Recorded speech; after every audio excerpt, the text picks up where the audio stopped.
Hey, what's up, everybody? BDO44 coming at you with another video. All right, so I was listening to the Kareem report, and he was talking about his point of view on Washington taking back Chris Paul. No, excuse me. The Miami package is what he was referring to.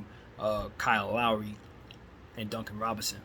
My point of view on the Duncan Robinson contract is kind of interesting because it is a little more mature. It was a bad contract, but he's coming off a good playoffs for. I think I didn't watch too much of Miami, to be honest with you, but he looked like he was doing pretty good in the middle of the playoffs. I think the problem with him is that they just didn't trust him to really play in their system over the last several years, and because he was so expensive, they just didn't want to. They just didn't want to take any chances. But I think he fit a little better this year, and therefore I think he's the type of player where you just want him on a better contract, and then you can use him as a really, really good shooter. And I just think that we haven't seen him on the floor to be that.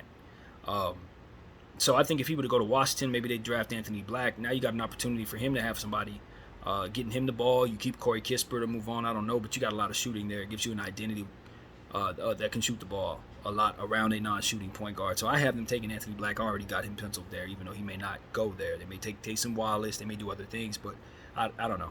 Either way, I look at the Washington Wizards and I say if they're taking on Kyle Lowry, they're definitely stretching his contract. Duncan Robinson, they'll probably just wait that out. If they take on Phoenix's contracts, they are asking for Chris Paul. Now, that didn't make any sense to me when I was walking down the street talking about it, but now that I think about it, they don't want Ayton because they don't want to have a player in Beal's stead. They want cap space. You bring in Chris Paul, you stretching that immediately. That's why they rather have Chris Paul, because they can stretch that. Because my thing is, why the hell would you want that contract? You don't.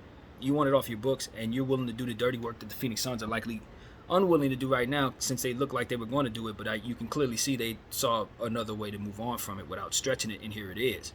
Somebody actually coveted that in regards to their rebuild so they can get Bradley Beal's no trade clause contract off of the books, and that's key.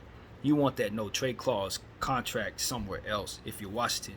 Get all them $50 million, all that stuff off your books, and then you can bring back stuff you can stretch and just wait on and give yourself a real solid rebuild. In this situation, I would likely want picks. Now, I know Phoenix don't have picks, so you would have to incorporate a third team, which is why I don't think Phoenix is really the best trade partner unless you're bringing back Ayton, as to which you can flip him for that trade equity, or the draft equity. But I don't think that you're necessarily going to be able to do that with Landry Shamet in any way if you leave Ayton over there in Phoenix and send Brill to them in that way. But I don't know that it gets a little tricky. You're getting Chris Paul off the books. You're bringing in Bradley Beal. I think Phoenix probably still makes some more moves to try to create some flexibility, get Ayton out of there in a different trade. I think that makes a little more sense to me than just being satisfied with this. But then again, Ayton's a Phoenix area guy. They did pay him, so I don't know how this goes.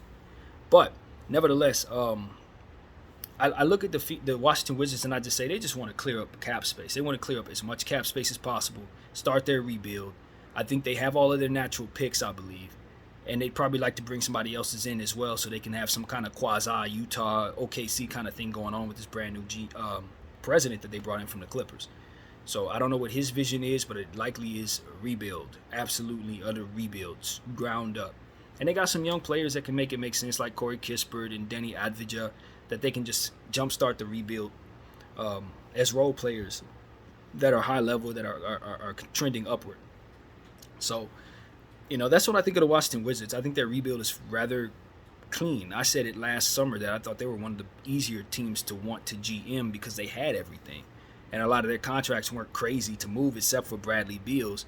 And in my mind, I thought he was a mainstay because it just looked like he was ready to go down with the ship on the rebuild and just wait for whatever comes about so he can end his career on a high note. But it just seems like they haven't been able to do that without getting rid of his contract, so here we are. I think the Miami's the better of the two places for him in regards to slipping into a system that allows him to have more of his own shots. But it seems, according to Kareem, that trade might be on hold because the Miami Heat don't want to give up Tyler Hero. Now, the way I see it is if I'm bringing back a contract, $50-something million, almost $60 million with no trade clause, I'm not giving up anything I want. I'm sorry. I like Bradley Beal, but as it pertains to me giving up Tyler Hero, no, I'm bringing Tyler Hero, Bradley Beal, and they're going to be killing it. You know what I'm saying? That's how that goes. Vincent's gone. Obviously Caleb Martin is probably expected to get a bag. So you expect that you would want Tyler Hero to step back into his role and then allow Bradley Beal to come in there and have Jimmy Butler in there and just go crazy. Bam Adebayo, that's a lot of salary. But I'm moving Kyle Lowry and I'm moving Duncan Robinson, and that's what's going to make up that salary for the Washington Wizards if I'm doing things. So I probably hold up the trade, man. I probably do. I probably don't do it if I'm Miami because that no trade clause makes it impossible to actually see that as a good trade. Now, if he didn't have that no trade clause and I knew I could move Bradley Beal in the event something went down, that's cool. But I have to negotiate with him just to get him out for me, and I got to give up Tyler Hero? I don't know about that, buddy. I don't see that as that much of a plus personally if I'm trying to manage that cap. Now, I love bringing Bradley Beal to my situation, but I could just easily bring back who I just had and re-sign these guys and get back to the finals if what I just saw was possible and get upgrade a little bit. But Miami's been able to do a lot with a little. So what they're trying to do is get themselves something that will really make them champions, and Bradley can help. But if I got to extract Tyler Hero, of which I have his bird rights, I drafted him, the fans love him or whatever, that looked crazy to me. Bringing in a guy that's probably going to retire within the next 3 years. Tyler going to still be around. So it's the age that makes a difference. Tyler obviously doesn't have any no trade clause, and I just don't. I'm with Pat Riley. I'm not giving up Tyler Hero in that deal. That's not happening. I like Bradley Beal, but his contract is too much. It's too Bradley friendly. He has way too much leverage on the contract. So that's why I'm not even interested in bringing it in personally if I'm Miami or Phoenix. But Miami's the best fit. It makes the most sense to me, if anywhere. And at this point, I just wonder if Pat Riley's just willing to bite the bullet, so long as Tyler Hero is not involved. So that's where I'm at with that. I'm not giving up Bam Adebayo. I'm not giving up Tyler Hero. I'm not giving you, obviously, Jimmy Butler. I'm not doing none of that. I'm not tearing down my infrastructure to bring in Bradley Beal's arbitrage of a contract. It's not happening. But I'll welcome it in to fit into this system if I can get rid of stuff that I don't mind giving up.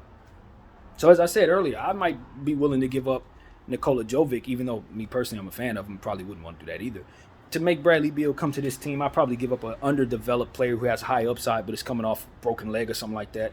You know what I'm saying? That maybe his development doesn't go quite as well as you want it to for your timeline if you're Miami, so you can move him to Washington. He'll fit right in with Denny Avdija, Anthony Black, or whoever they draft. But that's about as much as I'm willing to do. I'm not giving up no future all-star Tyler Hero. Nah, I'm not doing that. Hell no. I'm doing that. Send him to Washington so he can be there, Bradley Beal, at a lesser price? Hell nah. No. I'm keeping my infrastructure intact, and he's going to be on the team with him. Or I'm moving Tyler Hero on a separate deal that doesn't have anything to do with this. Hell no, I'm not doing that. So that's just how I feel, man. And Kareem was basically saying the opposite end of that. He has a different point of view. He felt the same way about, the Knicks not getting Donovan Mitchell. But y'all know how I feel about that.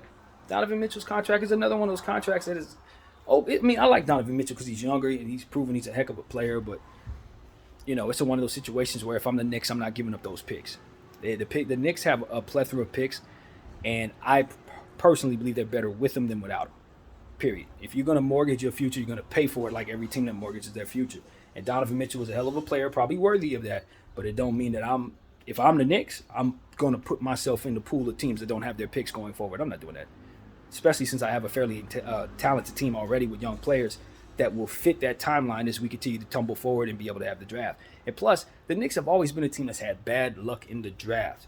Maybe that does make them want to give up their picks since their lottery, rather. Maybe that makes them want to give up their picks since they probably just sick of having bad luck. Never get the first overall, never get the second overall, always lands in 7 no matter how bad they are.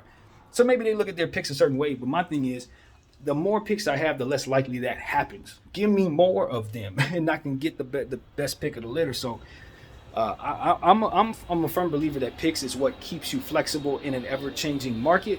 And because of it, I'm more likely to try to hoard picks than to release them into the wild for a superstar or somewhat of a superstar, just so my win now timeline can make sense. Maybe we hoist the trophy, maybe we don't, but we're definitely guaranteed to suck if we do that for years to come. It's just no. Those same people who are going to want Donovan Mitchell are going to also want picks 5 years from now. They're going to wish they could get that next Zion or whoever the hell would be showing up, and they ain't going to be able to do it because they ain't going to have the picks.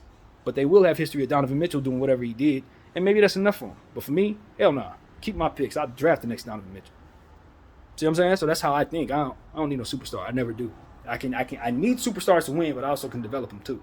And so my thing is, just give me the best picks. I trust myself and my scouts, and I will hire the best scouts in my situation to develop the best talent. And we will be able to make trades that make us more flexible without giving up our future, because we're going to develop those guys into much more than they are, and then we're going to bring ourselves back whatever we want without having to compromise flexibility.